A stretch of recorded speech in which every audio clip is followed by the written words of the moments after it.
Good afternoon, my name is Jim Conlon and welcome to the latest edition of the Rcb Radio Sports Show West Clare, live at 92.5 and 94.8 FM and online at www.rcb.ie. My name is Jim Conlon. I'm joined this evening by renowned Clare sports journalist Seamus Hayes and regular RCB sport analyst Nicholas Wren to preview the upcoming Clare teams in underage inter-county competition in the next week or so. The Clare under 20 hurlers are forced into action. They're out tomorrow against Limerick below in the Gaelic grounds, and followed in, obviously, next up we have the Clare under 20 footballers against Tipperary. The Clare minor hurlers are out then as well, and followed lastly the Clare minor footballers are out against Waterford below in Shannon on Thursday, April 14th. So, Seamus, first of all, a busy next week or next 2 weeks, very hectic in terms of our underage inter-county teams. All four of them been on the go since last October, really. Clare under 20 hurlers, we'll start with them. They're first into action, and obviously the big news coming out of the Clare camp and out of Clare GA this week is that Shane Meehan won't be taking part in this encounter. And when your marquee player and your renowned star forward is not available, it must be a big blow going in such a powerful powerhouse of underage hurling, which has been Limerick for the last few years.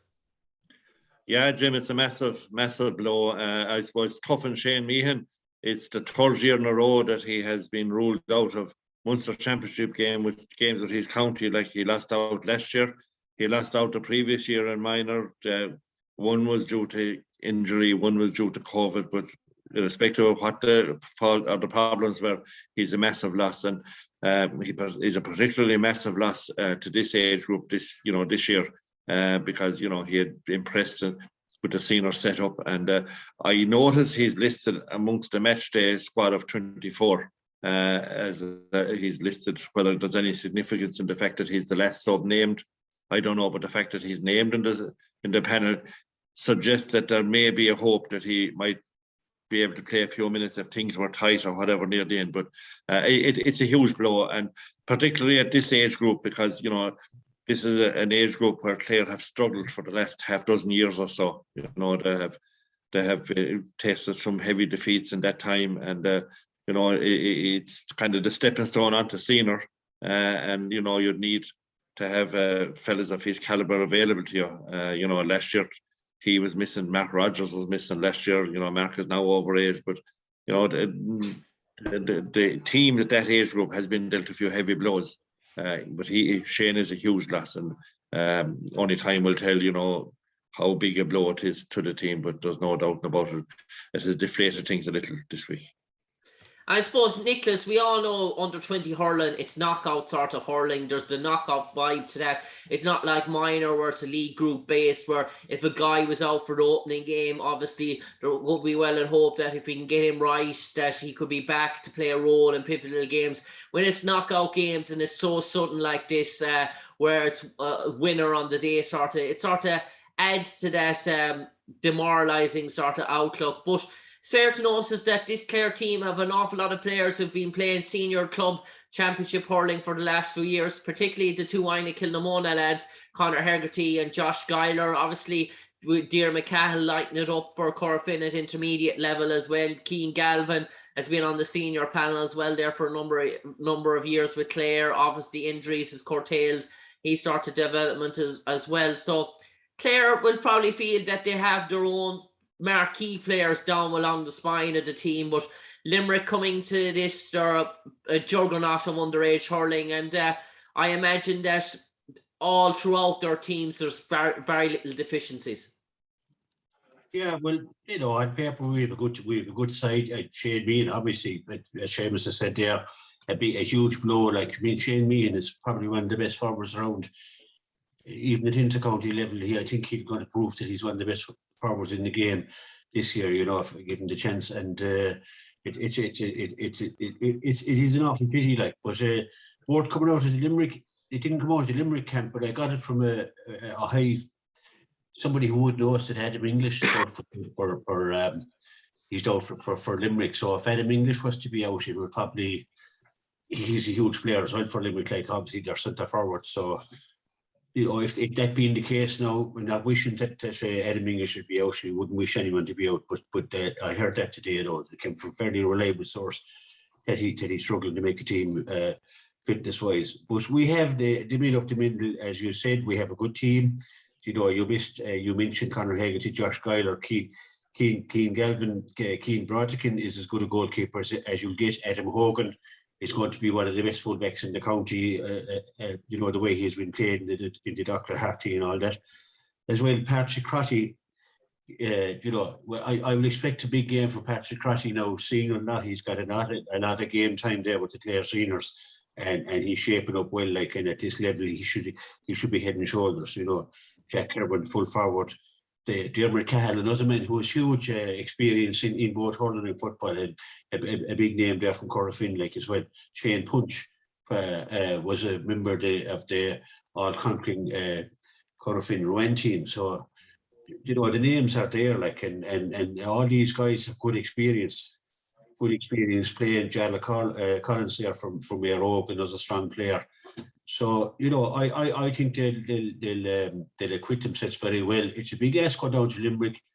Limerick are our Ireland champions at senior, and, you know, Limerick were very unlucky last year to be beaten by Cork and at under 20. So hurling is at an all-time high in Limerick at the moment. So it is a big ask to go down to the Gaelic Grounds. But I would have great confidence in Terence Fahey, Brendan Bugler and Tomas Kelly, like. And two of those names have been involved with the Harty Cup winning team as well. So they'll be well used to working with a lot of these lads, and Brendan Bugler brings a great, you know, experience as well, and having been a senior selector with Wexford as well there for a year, you know, and three school teachers who will know everything that needs to be known about underage, you know, in Clare. So that brings its own, I'm sure it'll bring its own reward tomorrow evening. So really looking forward to it. You know, a great setup, as I said, a great backroom team. You know, these guys are really tuned in to what's needed. You know, is it a year too soon? I don't know. Maybe his move. You know, you don't know what under 20s can be funny. You know, who turns up and how they turn up, and, you know, so if they turn up, it's equated to their ability, and if they get a little bit of rub of the green, who knows? You know, we could come away with a victory. I wouldn't put it past them. You know. I suppose, Seamus, one thing about this sort of struck me. Obviously, new management under Terence Fahey since Sean Doyle stepped down last year. But it intrigued me about Terence. Obviously knows Brendan Bugler well, and obviously his knowledge of Lance hurling. But it's important to note that Brendan Bugler was over this crew at minor level as well. So he was the minor county manager when this crew were at under 17 as well. So all of these players would have worked closely with Brendan Bugler for maybe that year that he was involved as well. So he has a real insight into them. So it's not like Terence Fahey is coming in having not a scope. He's very well coming into his job, very well informed, because he is the previous inter-county manager that had him at minor level. That's got to help and add somehow to settling the ship straight off the bat. Yeah, I think, as Nicholas said, you have a very experienced management team. You know, you have three guys who are well known in the county from their playing days, and I suppose Brendan is still playing, Tomas Kelly is still playing. Terence, I suppose his playing days maybe ended a couple of years ago, but they know Clare hurling inside out, and, you know, because of their involvement at colleges level, you know, they know all the young players coming through and have known them for the last number of years. So they would have seen the guys who are part of this panel develop, you know, from under 14 up when they started out first years in their respective secondary schools, you know, and all the way up along. And the other thing is that they equally know each other. You know, I think this is very important from the management point of view. Like Terence Fahey and Brendan Bugler from the same club, and they've been working together in the club. Terence and Tomas Kelly have been working together in St. Joseph's in Tulla. So they know each other very well. They know how each of them think and what each of them believe is important, you know, in the development of young hurlers and the development of a team like this. And I think that gives them an advantage as well. You know, they just know each other so well, they trust each other. with the development of these players. So all that, I think, will help big time. They're up against a very experienced team. There's no doubt about it. Even if Adam English is a doubt, Cathal O'Neill is there, Colin Coughlin is there. These are fellas who have played in the National League with Limerick, and are part of this panel. And they were often lucky, as Nicholas said, in the Munster final last year, that they were level with Cork at the full-time whistle. And, there was a minute or two of injury time and Cork got 2 points to win the title. So, they've been there, they've been that close. So they want to go that step further as well. And, this is development for their senior team, and they want to impress their senior management and show that they're ready to take on the role in the senior panel. So, I think it's going to be very hard to beat them. They will carry the favourites tag, but Clare have nothing to lose. Clare hurling needs a good performance in this game after the disappointment of the last couple of years, both at minor and under 20 level. The disappointing results, it was great work done, but the results just didn't go Clare's way. So they need a good performance tomorrow evening to lift the whole scene. And I think that's very important, and hopefully it will come. I suppose, lastly, before we break away from the Clare under 20 hurlers onto the Clare under 20 footballers, we mentioned that we need a result at this age group. We haven't got it for the last decade or so, Nicholas. Just to show that there are the quality youngsters coming up through the ranks for Brian Lohan and sort of for the hurling and public as well. People have probably disregarded outside of Clare, talked down the underage work that's been done in Clare hurling, and people say, well, we haven't produced an under 20s team since the days of Tony Kelly's and the Shane O'Donnell's and all that. So how important is it for not only for this county but the hurling landscape in general to say, look, Clare are still a dangerous opposition on their day at underage level? Yeah, well, I don't think you can ever underestimate how valuable to have a good under 20 and a good minor team coming forward.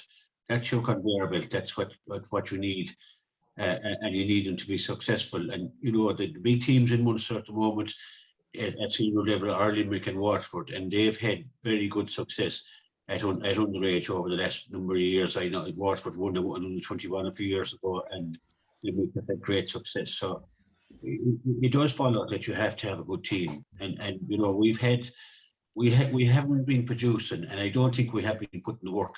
And I'm not aiming this at anybody in particular, but I don't think that as a county we've been given enough credence to the underage structure in Clare, in both hurling and football. And we're talking about hurling now. Certainly, I think there's been a lot of neglect. A lot of things were done last year. We know there was COVID and all that.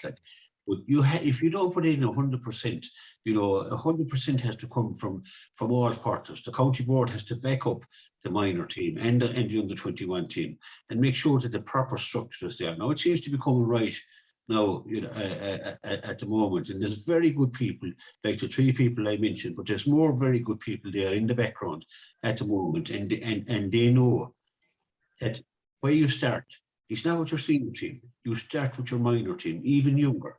And you work the oracle with them, and you get them up to the level. Limerick did it. They brought down Anthony Daly to get him going, and he put in a lot of work there. And they had a great structure, and look where they are now.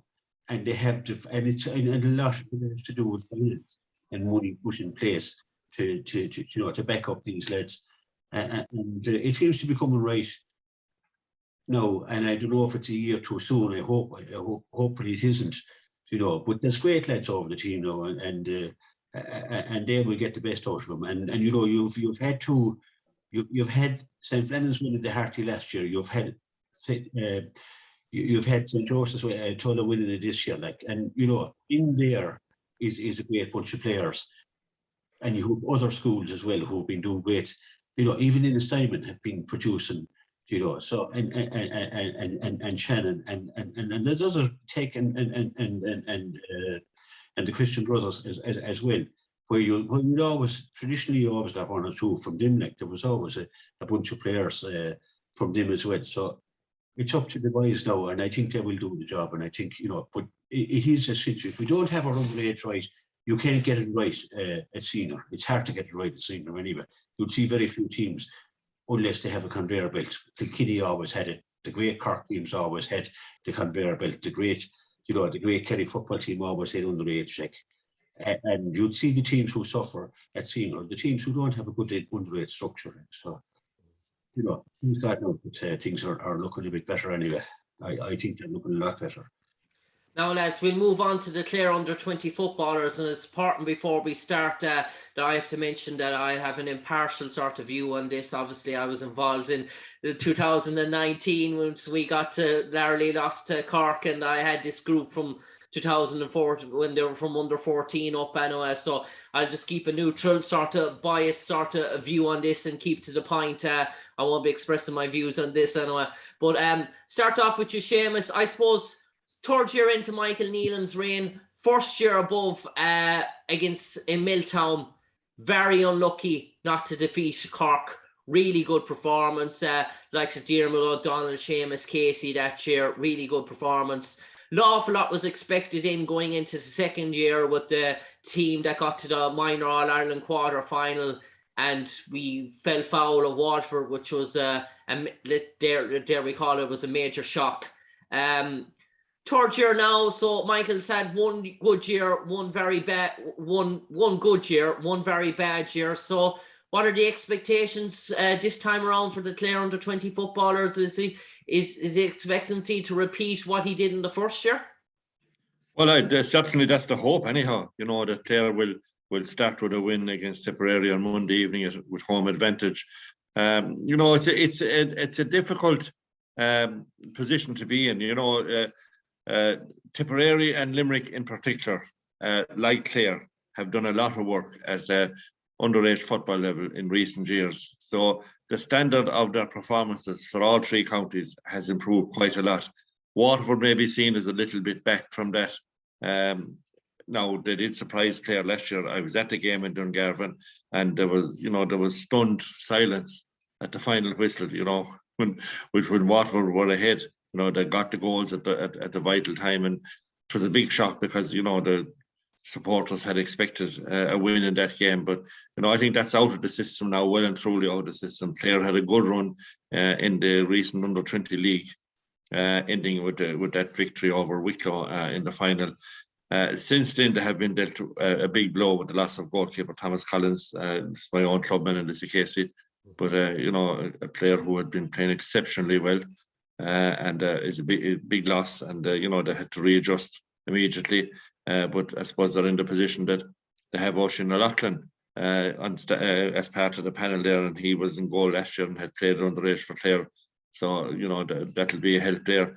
But they have a lot of work has been done, and equally I'm sure Tipperary have done a lot of work, and nothing can be taken for granted, And Milltown, while it's a home venue for Clare.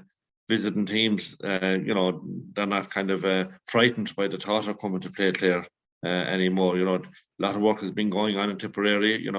After the win in the Munster Senior Championship 2 years ago, it was a huge lift for the county, and it has benefited all grades in Tipperary. So there's definitely going to be a strong Tipperary team coming to Clare, and I could see that in results by the college teams. In recent times, Dennis Diamond again this year, St. Flannan's, have had some great results in the Corny Murray and in the Froome Cup. And I suppose we better send best wishes to them in the final of that competition this year, which is on Friday against Mercy Mount Hawk from Tralee. But we've a good few players in the minor that are involved in that. So we'll be. A lot of work has been done at underage level, through the schools. And other schools have been doing well. Spanish Point have been getting good results. Kildysart secondary school, they've all been getting good results. So these players coming through those grades or those schools, have improved a lot, and they're challenging for positions. And I'm looking forward to the game on Monday evening. Hopefully Clare can swing a performance here. Now I know the prize is a game against Kerry a week later. I suppose the way Kerry football is going at the moment, and they're always strong. And two Kerry teams contested the Corny Murray final this year, so they have they have serious talent available to them. But for now, Clare's focus has to be on Monday night. The management definitely have done an awful lot of work this year. This group have gone together since the start of the year. So I'd be quite hopeful that come Monday evening, Clare will be in the Munster semi-final against Kerry. I suppose, Nicholas, one thing to note, I suppose, for the Clare under-20s, and I suppose it's been a development that's happened over the last 2 or 3 weeks, is Brindy Moran's return from long-term injury, made his debut for the Clare senior footballers above and down, kicked a point or so. Brindy probably prolific at minor level for the last 2 or 3 years, probably played starring roles in Munster minor finals as well against Arta Kerry. I suppose he's a part of the Clare senior setup. He's been, Cullum has great time for him. He's been part of the panels now, back from injury. Brian McNamara from Clare has been part of the Clare senior setup. Owen Rohan has been in there for a while. Ty Lillis from Dunbeg has been in there for a while. So there's a good lot of players within Michael Neelan's panel here that have been in and about Colm Collins's panel, have been on Colm Collins's match day 24, the likes of Brian McNamara as well from Clare as well.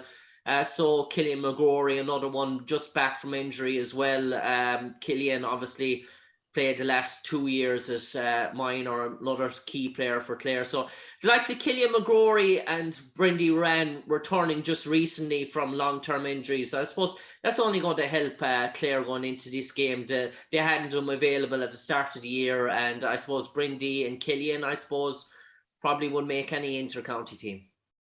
They would, and it's a great time to have him coming back. It's great to see Brindy Moran back.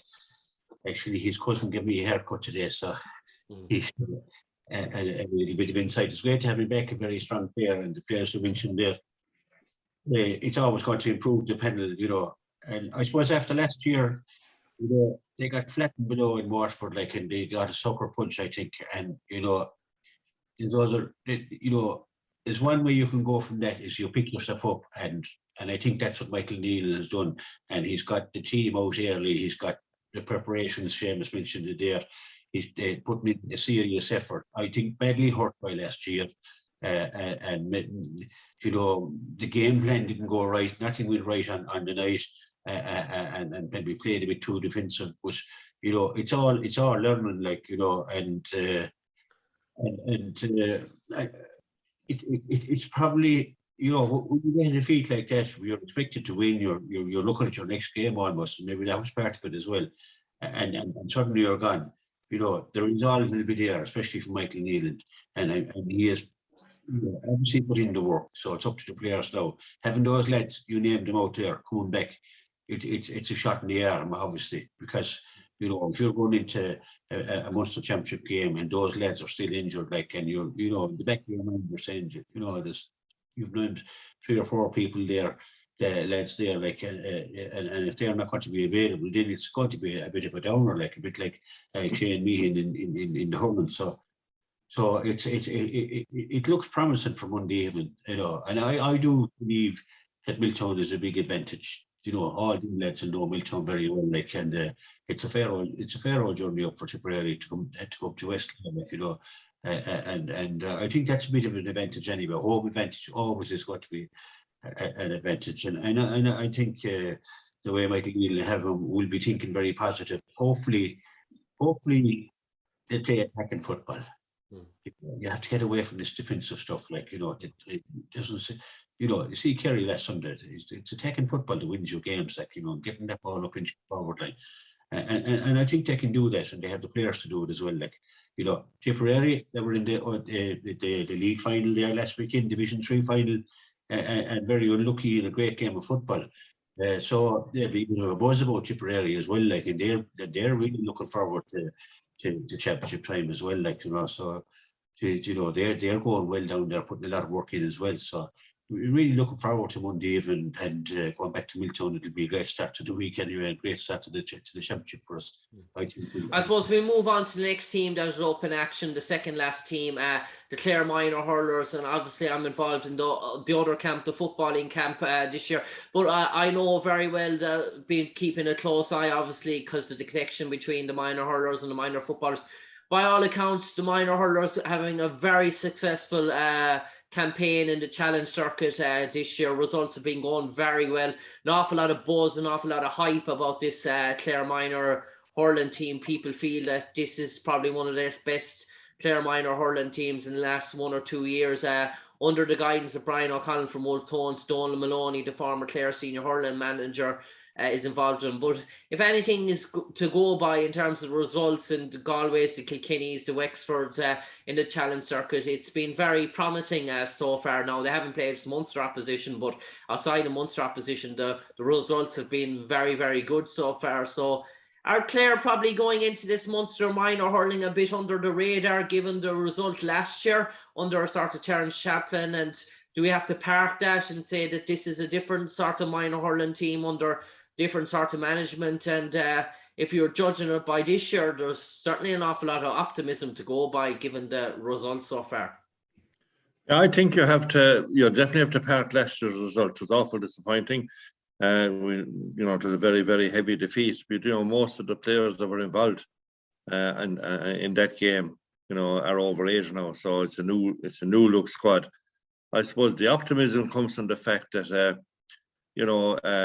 St. Joseph's Tulla having won the Harty, Oscar Eastern Limerick having won the All-Ireland Colleges title, with a huge amount of Clare players in their squad. And that's the backbone straight away. Like, Flannans are always strong. Scariff have had a good run in their grades this year in colleges hurling. So, I suppose there's a backbone of a good team there. You mentioned there Brian O'Connell, Donald Maloney, and I think a key man to set up is the team coach Cyril Lyons. He's a highly rated coach in hurling circles anywhere, and any team would be glad to have him. Amongst our mentors, and he's a lot of work done, with this group. So, I'd be quite hopeful that it will be a good game. Now Clare have to go to Thurles to play Tipperary. Tipperary are generally strong at underage. Their colleges have been going well. They've been in the concluding stages of a lot of Munster colleges competitions, and I suppose they have a bigger county and maybe a bigger number of clubs. From which to draw their pool of players. So it won't be easy. And again, I suppose, like the under-20 footballers who were recovering from a disappointment last year, Clare want and need a good performance at this level, at this age level. Like, to bury last year's heavy defeat, has to be got over and got out of the system, I suppose, I feel like. So from that point of view, a good performance is particularly important. Obviously, the county will be hoping to get victory, because a win lifts all boats, as they say. But the important thing in this one is we need a good performance to lift the hurling spirits in the county. So I'd be looking forward to that, and to really been in this contest right up to the end. And if it's tight going down the stretch, any team can pull it up with the fire. And I suppose, Nicholas, a great thing for minor this year is we're back to the formats of 2019. Round robin format for the hurlers, round robin format for the footballers. Footballers guarantee 3 games. I think hurlers guarantee 3 games as well, minimum. The possibility of 4 maybe for both this year as well. So given the last 1 or 2 years with COVID, not knowing whether you get a game, both only got 1 game each, it must be a great thing for the minor hurlers this year for their own development to know that they have the guarantee of 2 to 3 games. Yeah, great. I like the round robin at minor level. I think it's particularly, you get a good lot of games into lads, and often down through the years teams have been caught in the first round and it's all over, and you can be picked by a point, you just might turn up and it's all over you, so you don't get a chance to come back. The minors last year didn't get any chance to redeem themselves after the hammering they got from Cork, which is a pity, so I like the round robin, as I said, and it'll be great to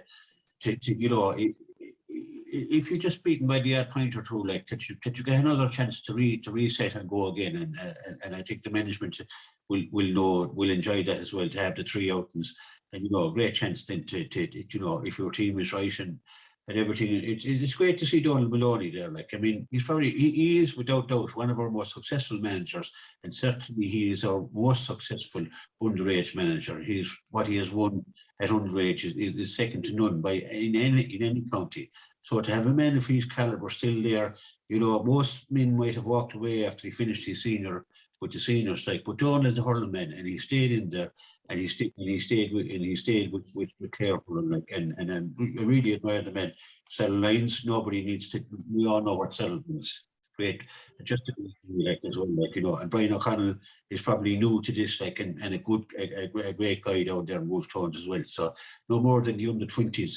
We have a great setup there now. That looks to me on paper, great setup. And when you've got men like that, I mean, the likes of Sarah Lyons and Donald Maloney and Brian O'Connell walking into a dressing room, you know, if I was the minor hurler, you'd want to go through the door for them, or you would actually do whatever they ask you to do.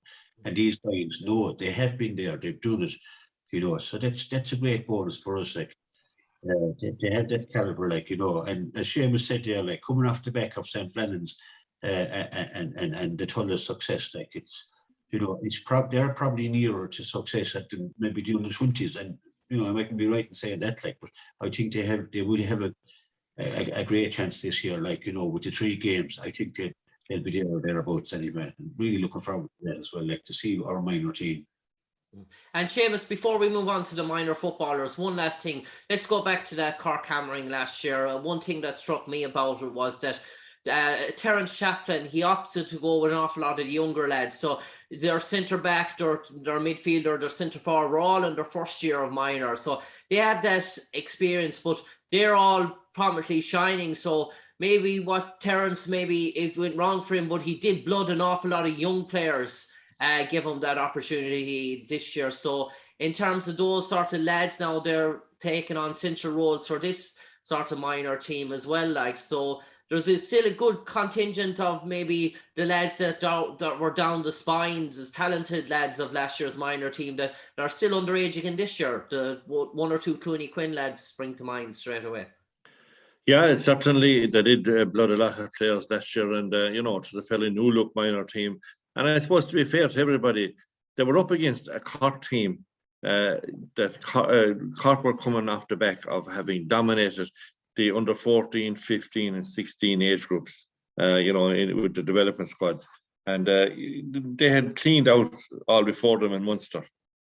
And it was unfortunate that for Clare that they had to face into this group in their first game. You know, I think most of the other counties at that level, had they come up against Cork, would have faced the same type of a result. Maybe not as big a margin, but you know, that was a particularly strong Cork team and Cork age group, because they had been dominating those underage squads. And so from that point of view, you know, you have to be fair and say that was a particularly tough test for Clare. But you know, a lot of players were blooded, and a lot of players would have gained, as you said yourself, Jim, valuable experience, which hopefully will stand to them this year. You know, and that's the thing I'd be looking forward to. Have they learned and have they gained, you know, gained confidence and, you know, gained inter-county experience?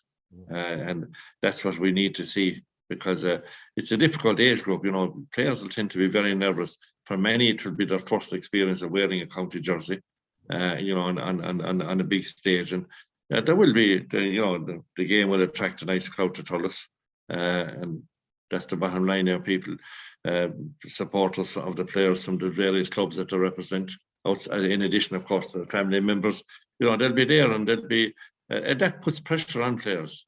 But as you said, the backroom team know how to deal with pressure, and they've all been through it at the highest level. Brian O'Connell is a former Clare senior captain. Donald Maloney, as Nicholas rightly pointed out, you know, has been through an awful lot of Clare teams and has achieved an awful lot.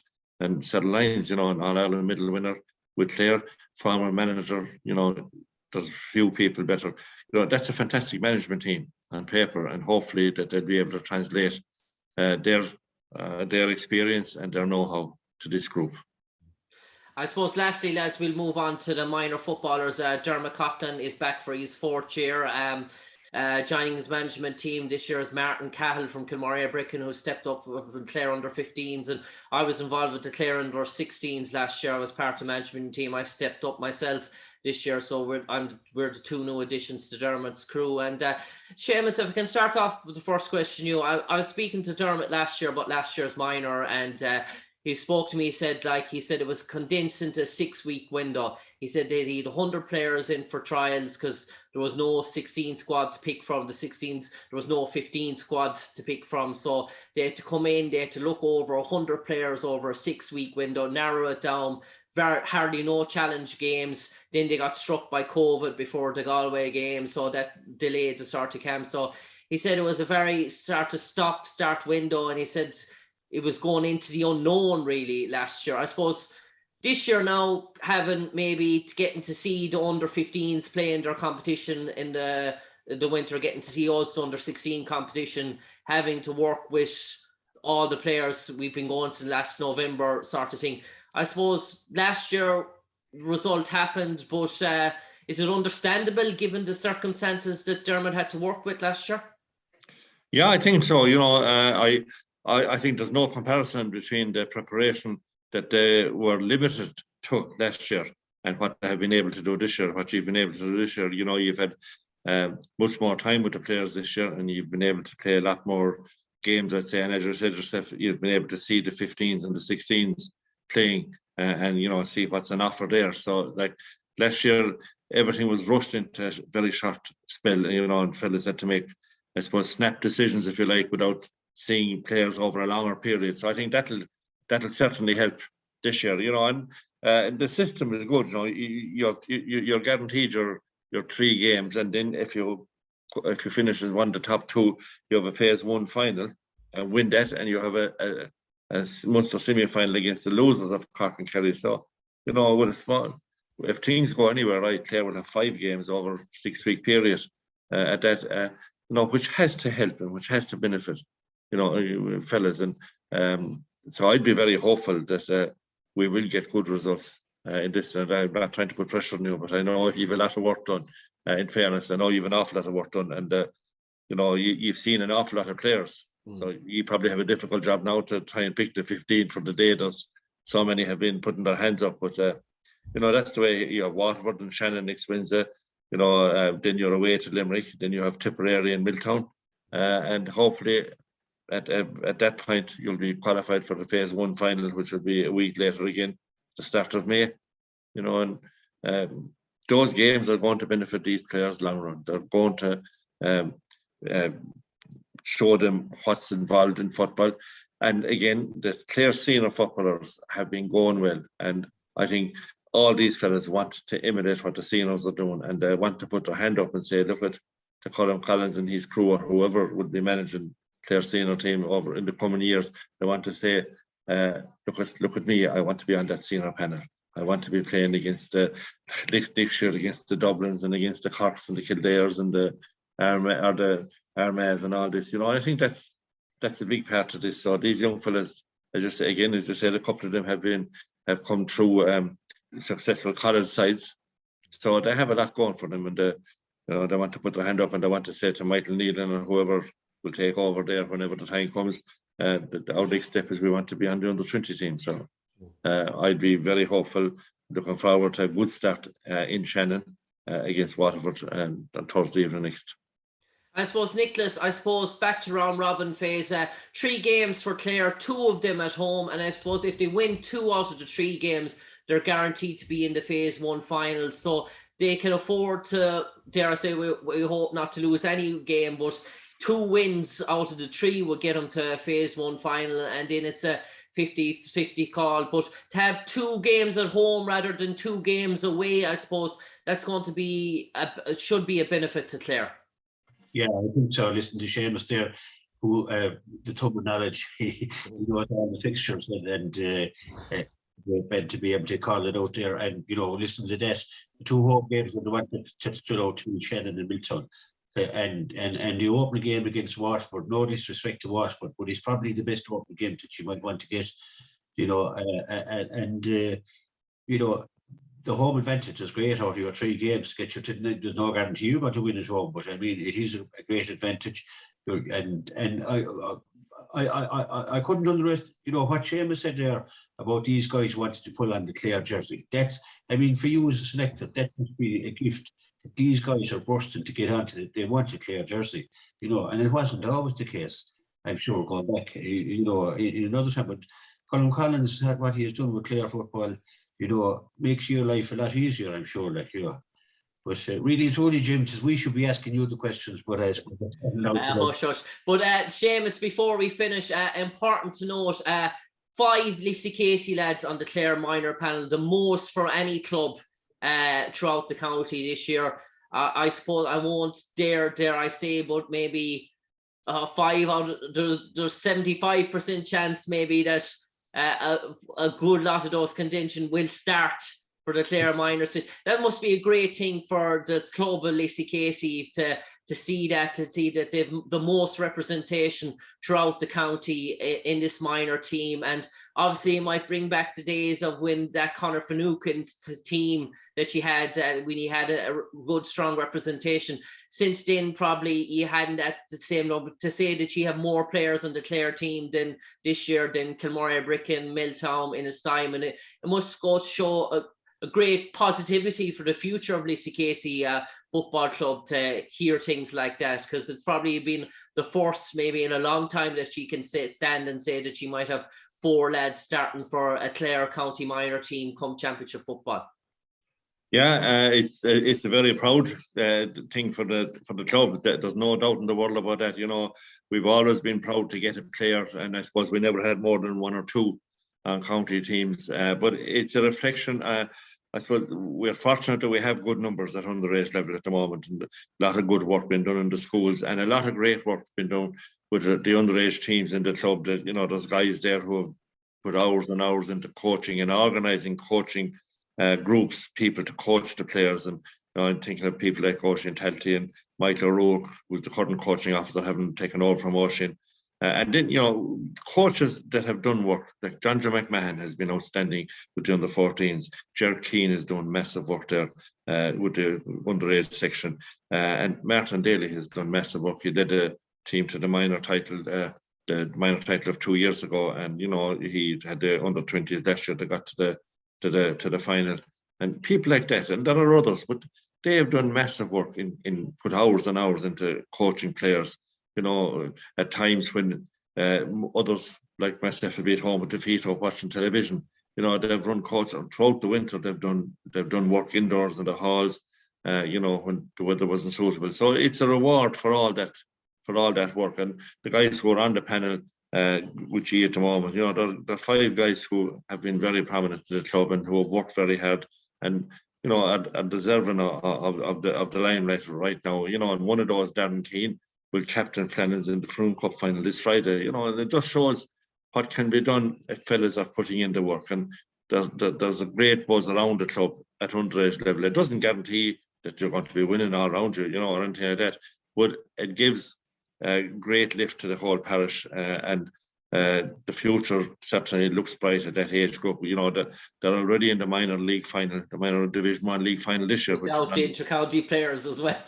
Without the inter-county players as well, and that's on this coming Sunday.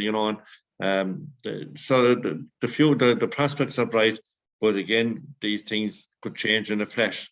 Like these guys, in another year or 2, many of them could be gone away, could be immigrating, could be gone to college, and things could change. So you have to, I suppose, as the saying goes, make hay while the sun shines. But right now, there's a great buzz around the place, and they're all wished well. And it will also result, I would say, in a big following from the Casey going to the vineyards to support the team over the coming weeks. And wishing you all, and we're not forgetting that you might be a different club, but you're a fellow parishioner. So best wishes will be going to all of you.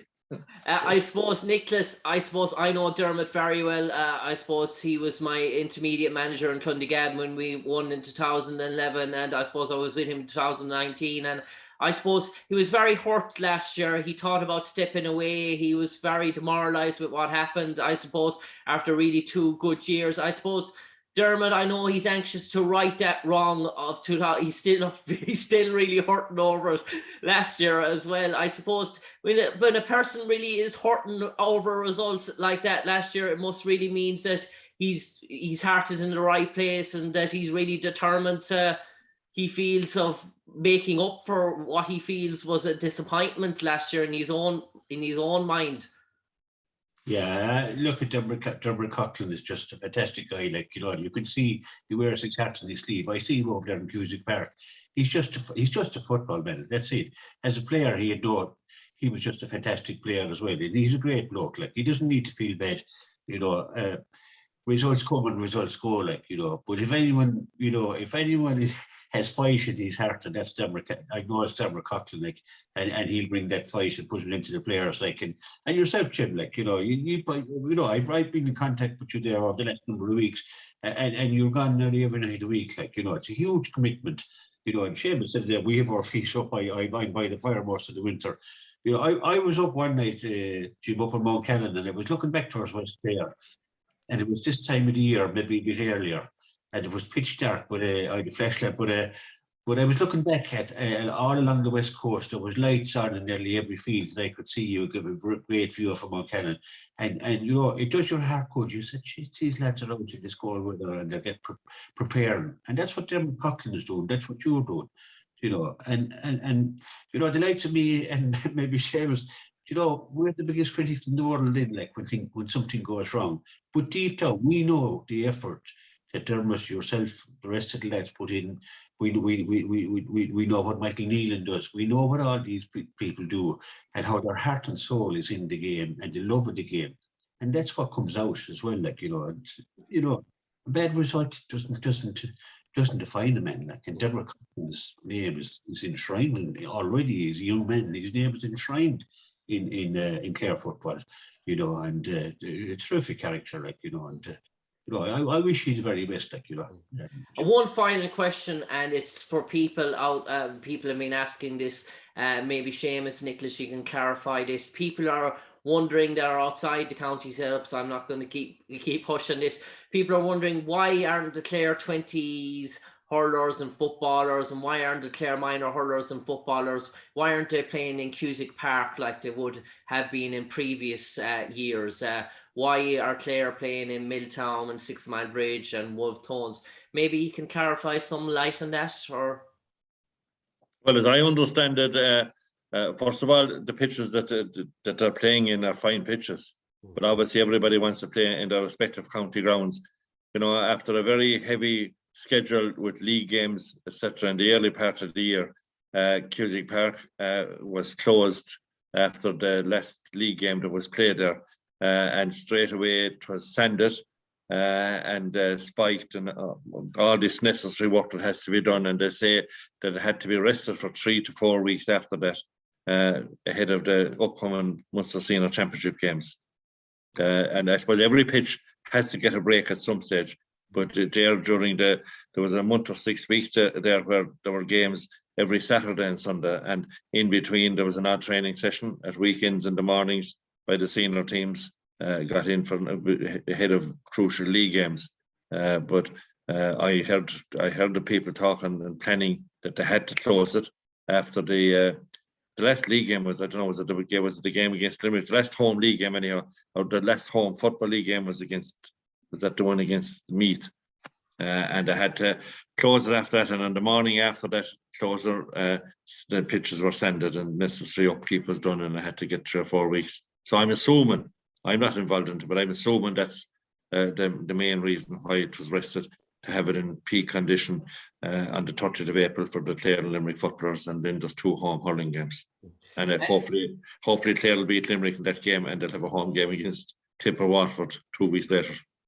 Finally, Nicholas, just to come into you about that sort of point, maybe no problem with that sort of situation, but this is first time as sometimes parents of count minors and parents of young lads is a proud thing when their young lad represents Clare at minor hurling, minor football. Do you think maybe something should have been done maybe to explain this to the parents, maybe a notice in the Champion or a Clare Echo or a Clare FM to make people aware of the situation? Because it seems that many people are not asking an awful lot of questions and wondering why is it all hush hush that people don't, Seamus obviously given us a good reason there in terms of that, but people were very much left in the dark wondering why Cusack Park wasn't available to the youngsters to play their first time in inter-county at minor or under 20 level. Yeah, well, I can see, Jim, why it would be a lot of disappointment, and I would understand that, and every player and every parent would want their kids playing in Cusack Park, and it would be lovely. Pitches have to be maintained. That's the bottom line, really. Like, and you just can't leave a pitch open as long as without maintenance. Every pitch, every club pitch has to be maintained. There was a big job done on the pitch here in Ina where I'm here, and it's you want to see the state of it now. Like it'll have to recover. It has to give. We don't have a PRO in Clare at the moment, as far as I know. No, there might be. I know that, and Seamus will know a lot more about this.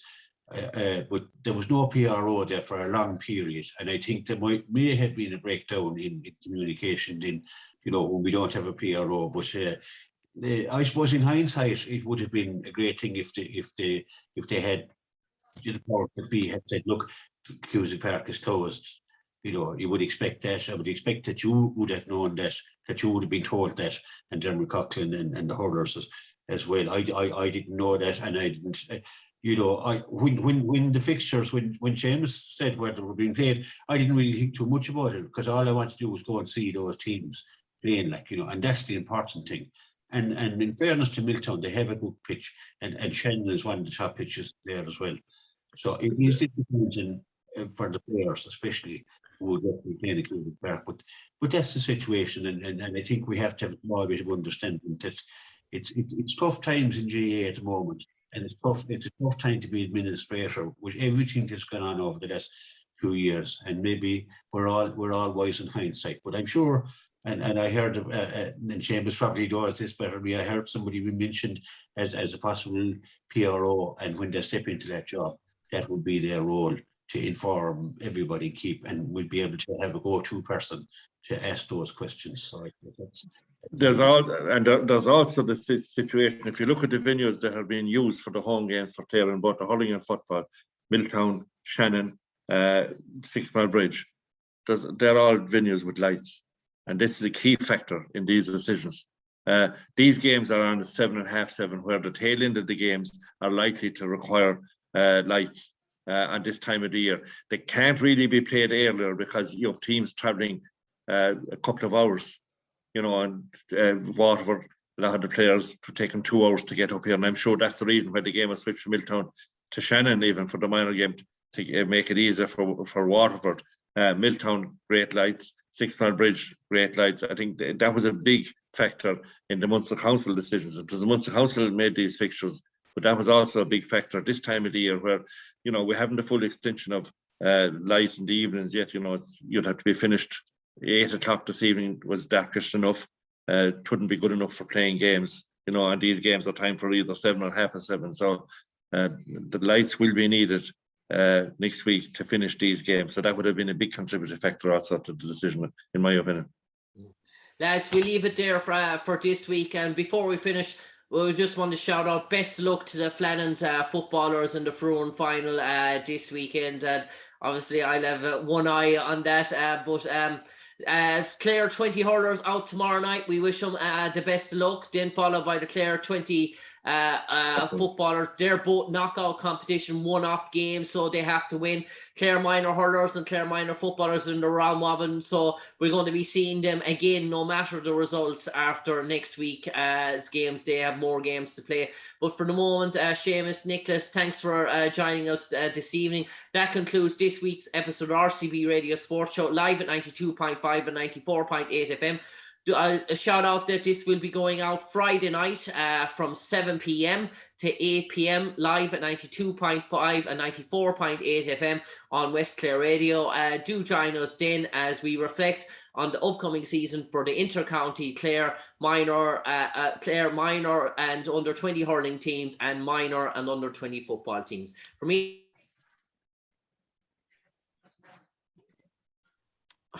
Jim Conlon, God bless, stay safe and take care.